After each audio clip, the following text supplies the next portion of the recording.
तो चलिए कार्यक्रम की शुरुआत करते हैं। दूरदर्शन अभिव्यक्ति मंच।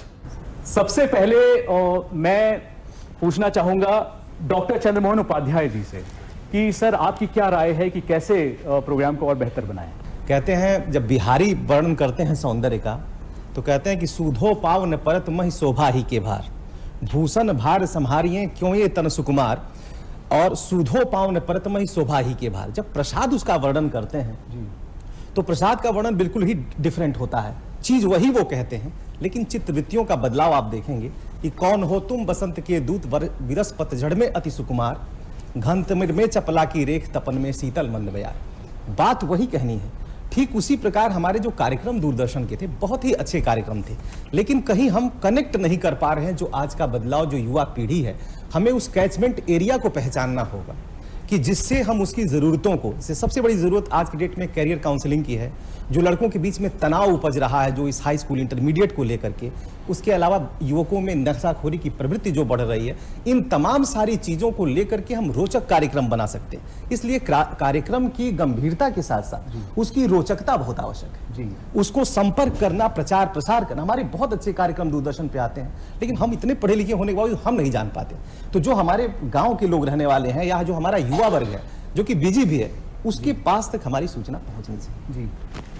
बहुत ही अच्छा ये विचार इन्होंने व्यक्त किया है कि बहुत ज्यादा जरूरत है कि चीजों को इंटरेस्टिंग बनाएं।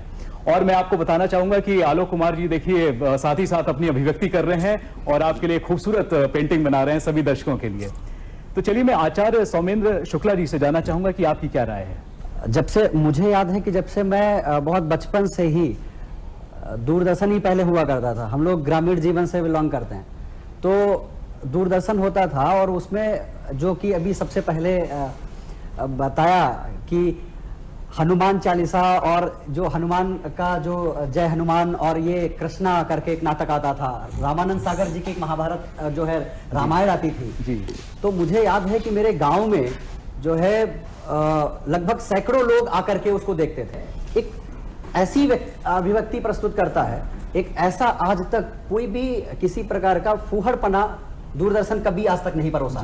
तो समाज में हम कैसा परोस रहे हैं, ये हमारे लिए दूरदर्शन एक बहुत अच्छा कार्य भी कर रहा है, क्योंकि समाज में हम जैसा परोस रहे हैं, आजकल विभिन्न चैनल तो चल गए, अपने टीआरपी बढ़ाने के लिए अगर फुहड़ता परोस दो तो एक दिन में जो है 4 चांद पहुंचा दिया जा रहा है। जो भी कार्य कर रहा है उन्हीं कार्यों में अगर हम आधुनिकता को भी थोड़ा सा ऐड करें, उसमें हम संस्कृति को ऐड करें, ऐसे बहुत सारे विभिन्न कार्यक्रम जो कि हमें संस्कृति से जोड़ते हैं, हमारी विरासत से जोड़ते हैं, तो वो तो आ ही रहे हैं कि हमें ग्रामीण जीवन से भी जो है कृषि दर्शन इत्यादि जो आपने अभी बताया और अभी भी चल रहा है, बहुत पुराना, हम जब बहुत बचपन में छोटे थे तब से कार्यक्रम चल रहे हैं। तो इससे लाभान्वित बहुत व्यक्ति लाभान्वित होता है, जमीनी व्यक्ति लाभान्वित हो रहा है। थोड़ा सा रोचक चीजें, इंटरेस्टिंग चीजें कुछ। बिल्कुल आपने सही बात कही आचार्य रामचंद्र शुक्ला जी। मैं आपने जो बात की इनोवेशन की बात की, आज हमारे बीच में दर्शकों को बताना चाहूंगा कि एक इनोवेटर भी हैं और श्री जीतू शुक्ला जी, मैं उनके पास अब जाना चाहूंगा और आपसे पूछना चाहूंगा कि आपकी क्या राय है। सर सबसे पहले तो एक ज़रूरी ये हो जाता है, जब फिर हम कभी भी जैसे दूरदर्शन को हम देखते हैं, अन्य चैनलों को देखते हैं, तो जो सेट का एक प्रभाव पड़ता है पीछे से, क्योंकि एक इंसान की एक प्रवृत्ति होती है, वो नॉर्मली देखिएगा 5 सेकंड के अंदर अगर उसकी आंखें कहीं टिकी तो टिकी, वरना स्किप कर जाता है, तुरंत चैनल दूसरा लगा देता है। तो हमें सबसे पहले अपना सेट इंप्रूव करना चाहिए। सेकेंड चीज़ सर ये है, जो चीज़ जिस चीज़ से दूरदर्शन जाना जाता था कि वो एक एंटीना लगा के और बिना किसी सेट टॉप बॉक्स के वो कैच करके और एक गांव में चल जाता था, जहां पे आज भी लाइट नहीं है, बैटरी से आदमी सेट टॉप बॉक्स चलाए या कि टीवी चलाए। तो वो आज भी एंटीने पे इसका प्रसारण है, जहां तक मैं जानता हूं, मैंने जहां तक सर्च किया है, लेकिन हम लोग इस चीज को बता नहीं पाए।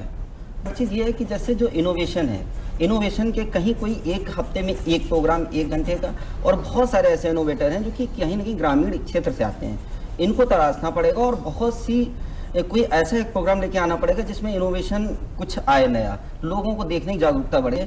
इतनी सारी दिक्कतें आ रही हैं मार्केट में, कभी भी पूरे आप कोई भी एक टास्क उठा लीजिए कि इस टास्क को इस क्लास तक के बच्चे जो है जो सॉल्व करके दिखा देगा, उसको बहुत कम, आप एक कुछ नहीं करिए तो एक सर्टिफिकेट दे दीजिए।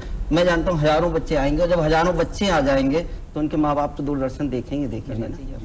अब मैं दूरदर्शन के जो हमारे वरिष्ठ अधिकारीगण हैं, मैं जानना चाहूंगा कि मैम इसमें क्या क्या सच्चाई है और आपकी क्या राय है इसमें।